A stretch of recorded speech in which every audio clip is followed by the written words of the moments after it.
Good evening, everybody.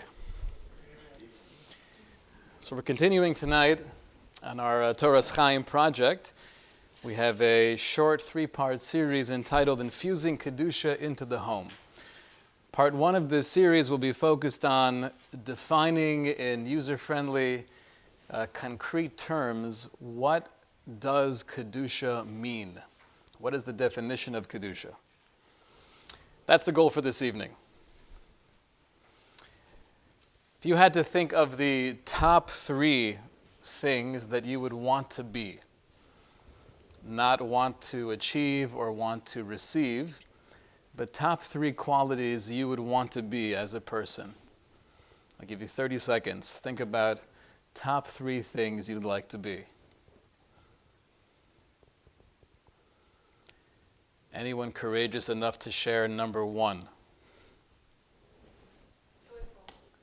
Truthful? Joyful. Okay. Beautiful. Humble. Beautiful. Tsanua. Nice. That was cheap, Avi. Before knowing the title of the shir, what would you have said? Joyful, tsanua, humble. If you were to think of the three things, the three qualities you will want for your child, what would those three things be? Would they be the same top three as you want for yourself? Interesting question. It would make sense. It'd be reasonable to assume they would be. I'm not sure we always think along those lines, though. But I'd venture to say that without seeing the title of this discussion, the term or the quality of holy would probably not make the top three things we want for ourselves or the top three things we want for our children. Why is that the case? We all know that Kedusha is something very special. We have a mitzvah of Kedoshim Tiyu. But why is it somehow it's not really on the radar?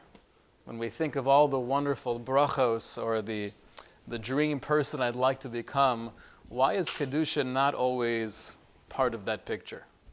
Any ideas? Maybe because we don't really understand it. I think so. We don't understand what it means, and I think more than that, Kedusha or Kadosh has a little bit of a negative connotation. Meaning, for example, if you were to picture living a happy, joyful existence, do you equate that life to a life of Kedusha? Not superficially. Kedusha has the connotation of, we know literally there's a connection between Kedusha and separation or removing myself from the physical. All wonderful things we'd like to attain, but it doesn't really sound fun. Living a life of Kedusha does not sound like a life of joyful, robust expression of love and connection. If you look up the definition of holy in the dictionary, this is one of many, but they all have pretty much the same theme. Pious, dedicated or consecrated to God or a religious purpose. Sounds like fun? Sacred, hallowed, sanctified, revered. These are like biblical expressions. These are not things that we throw around usually. And I think because we have that in our head, that's why the inyan, the topic, the concept of Kedusha is not very attractive. Sometimes in order to define an idea that requires depth, one way of doing it is to try to explore the opposite. What's the opposite of Kedusha? What word comes to mind as the opposite of Kedusha? Tameh. So tameh literally would be the opposite of tahor, right? Pure and impure. What's the opposite of Kedusha? Mundane. Where do we find that expression in the Chumash? So in Parshas Emor, we have the pasuk V'lo sechalelu Hashem kadshi do not profane my holy name. Rather, v'nikdashti b'soch b'nei Yisrael, but rather you should sanctify me b'soch b'nei Yisrael. It seems like from the wording of the pasuk, the opposite of Kedusha is Chilul. Chilul Hashem and Kiddush Hashem. Lo s'chalalu Hashem kodshi. Now, the translation we have here is to profane or to make mundane. Profane is also not something that we relate to. Another very biblical word, right? But what does Chilul Hashem actually mean? The word Chilul, or the shorish of Ches Lamed Lamed Chalal, we find in many different examples throughout Tanakh, throughout Mishnayos. Oh, so one example. First of all, what is that instrument you play? The flute. What is that in Hebrew? Chalil, right? The Chalil. Okay, how do we say a corpse, a dead body? We find this expression in Chumash. Halal. Halal means kosher for Muslims, but it also means, right, a dead body. So what is that mystical connection between a flute and a corpse? And we have, right, chilul. Chilul Shabbos is to profane or to desecrate Shabbos. Chilul and then chalul. What's chalul? That means hollow or empty. Chalulim. We have cavities in the body. So all of these ideas that superficially are very different, very distinct from each other. A flute, a dead body. According to Rashi, the word chol, which means mundane, also comes from the same shorish, the same connection. Chilul is desecrate, profane, and chalul is empty. What is the common thread that connects all of these ideas together? What is the tzad hashava shebehen? Hollow. Missing the tochen. Meaning, a human being, to take the classic example, a human being is b'tselem Elokim. When a person is alive, they're living with the divinity within them. When a person is no longer living, so they're a guf b'li neshama. It's a very different entity than it was before. It's now missing what? What is it missing?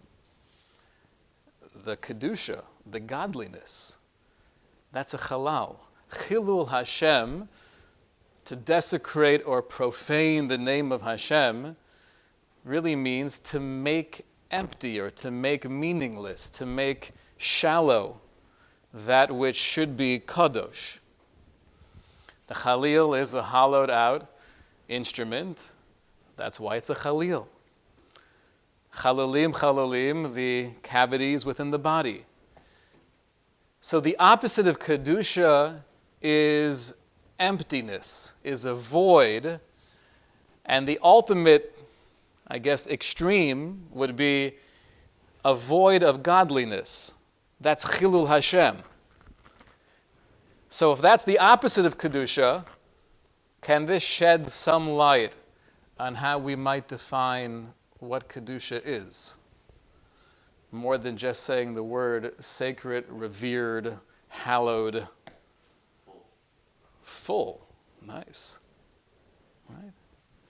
It's rich. Is that how we usually view Kedusha? A life of Kedusha we're now translating as, obviously it needs more to build off of, but a life of Kedusha is a life of fullness or of wholesomeness. To be holy means to be whole, right, with a W. That's what seems to appear from the pasuk itself. Take a look at the way Reb Chaim Volozhin explains the idea of Chilul Hashem. This is based on the Ruach Chaim, his commentary on the Mishnah in Pirkei Avos. What he's doing here, just to appreciate, there's only a few lines here, but it's incredibly deep. The question is, if we have this basic framework that we're discovering really from the pasuk and the etymology of the words, that Kedusha is the wholeness, the divinity, the godliness, and the opposite of that, Chilul Hashem, is a lack or a void of godliness. What's the stomach, meaning to say, what's already here, what's present, and we have to be proactive to do the opposite. Are we starting off in a reality of emptiness, of void, and we have to infuse Kedusha into it? Or are we starting off with a reality that's mole, that's filled with godliness, and potentially we have the ability to create a void, so to speak, in that godliness? Interesting question. What's the starting point? Is everything imbued with Kedusha? Or is everything a blank slate? It's empty, and we have the choice to fill it with Kedusha. What would you assume?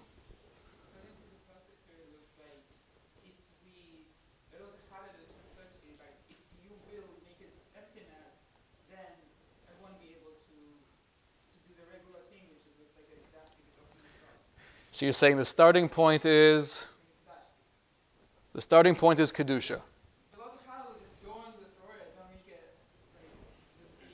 Okay. Let's take a look at Reb Chaim Volozhin. He says the same idea. That Chilul Hashem comes from the lashon of chalul, of empty. Ki molech ha'aretz kavodo. Because really, intrinsically, the entire universe is filled with the kavod Hashem, with the glory and the splendor of HaKadosh Baruch Hu.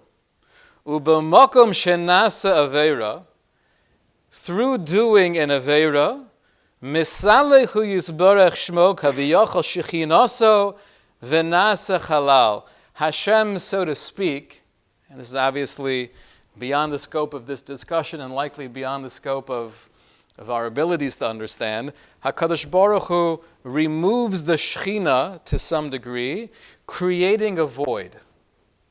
V'dai lahavin, this should be sufficient for those who understand.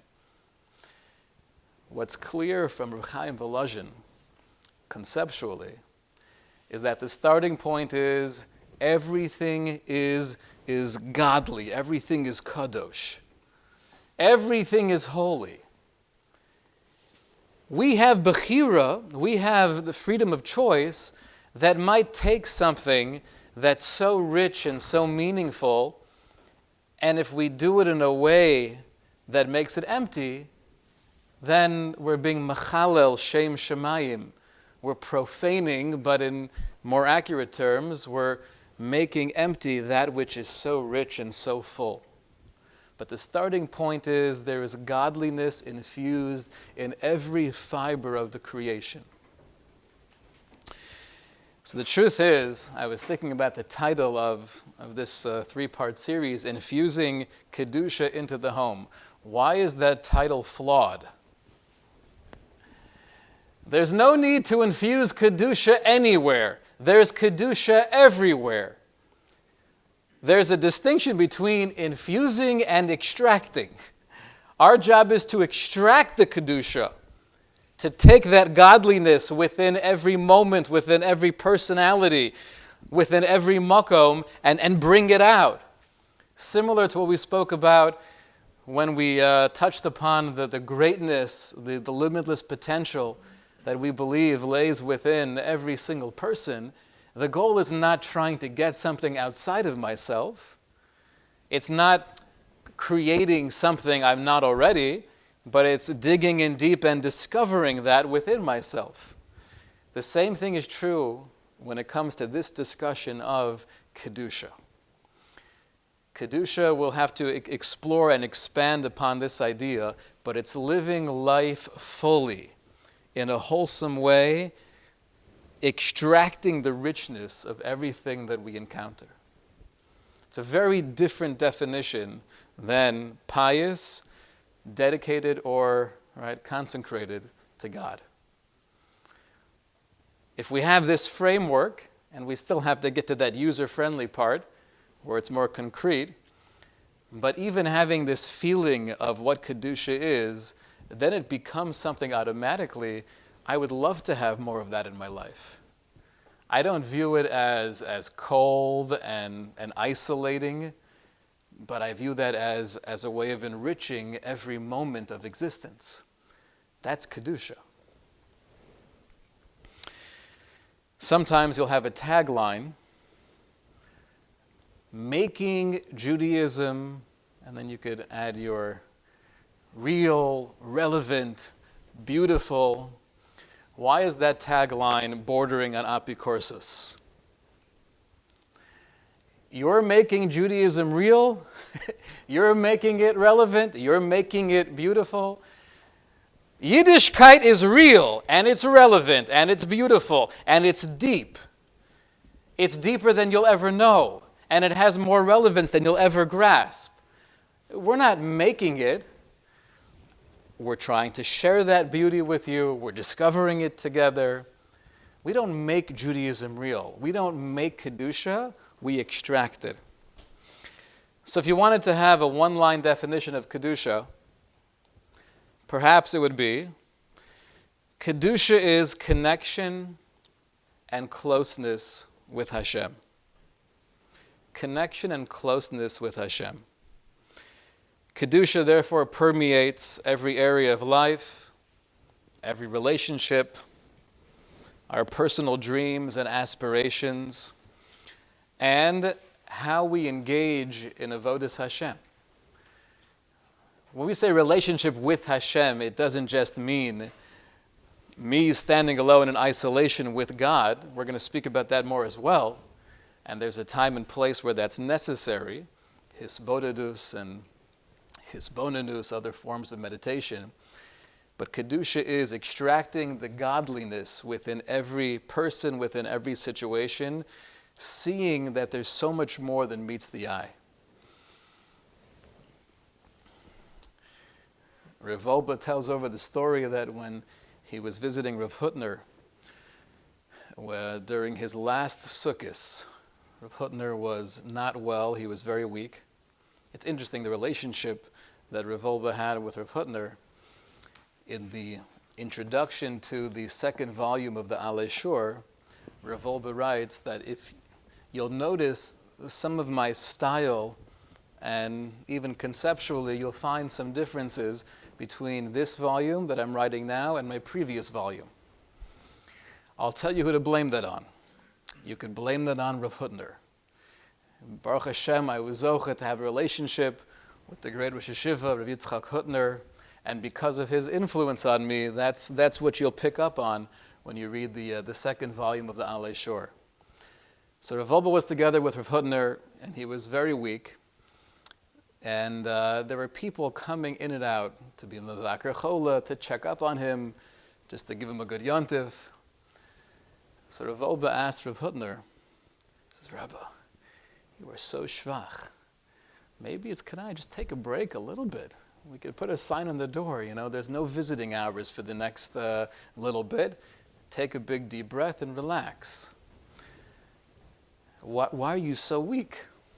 So Rav Hutner explained, throughout all of Chol HaMoed, Baruch Hashem, there were so many people coming and visiting and trying to schmooze, and it takes my kochos. So Rav Wolbe said, please, just tell them you need a break. And Rav Hutner's response was, I can't. Well, a mensch is a sheina zach, because a human being is such a beautiful thing. That's living with Kedusha. Seeing the godliness, appreciating the divinity within every single person. He didn't view it as they were annoying, it's cumbersome. I'm not feeling well, but how could I give up on an opportunity of seeing a mensch? A mensch is a sheina zach. Let's read together a few lines here from the Sefer Bilvavi Mishkan Evna. When he speaks about the topic of Kedusha, you'll find different expressions used, and oftentimes they mean a very similar concept. Kedusha can also be called kirvas Elokim, closeness with Hashem. That was our user-friendly definition, a feeling of connection and closeness with Hashem, and being aware and sensing that divinity in every aspect in life, and then extracting it. So writes the Bilvavi Mishkan Evna, Ze eino inyan shel yediya o amira. This is not just something that we know intellectually or we speak about. Elazu metzius achayim.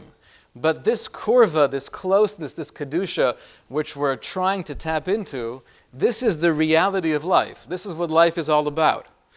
Bivadai b'kedei lichios b'tzurazu.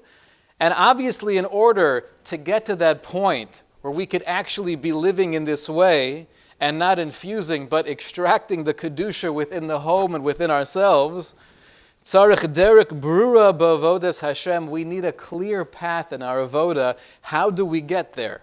How do we navigate through all of the mitzvos to get more of this feeling within us?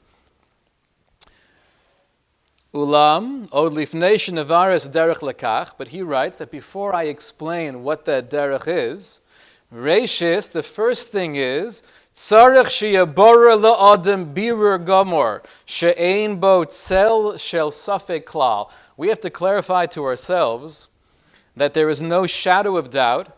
Mahu tachlis chayav. What is the goal of my existence? The answer to that question is Dvekis. Dvekis is just Hebrew for clinging, for connecting, for Kedusha. That's what we're here for. Not superficial Dvekas, but Dvekis panimis, b'chol nime hanefesh mamish. Internal Dvekis in every fiber of my essence, feeling and experiencing that closeness with the Kadosh Baruch Hu. This will express itself in every area of life, and obviously, it will find expression within our avodas Hashem.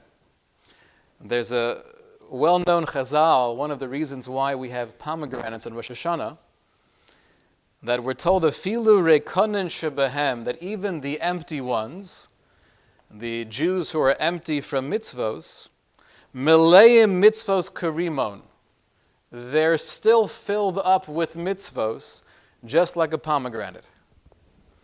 What's somewhat strange about that chazal? Even the ones who are empty, it sounds like they're empty of mitzvos, but they're still mole mitzvos karimon. How do you have both? How are you empty of mitzvos, but you also are mole mitzvos karimon? So Reb David Povarsky, one of the great Rosh Yeshiva, his svarim are studied in many yeshivas throughout the world. He answers as follows. He said, it could very well be that a person does many, many mitzvos, chesed and learning and davening,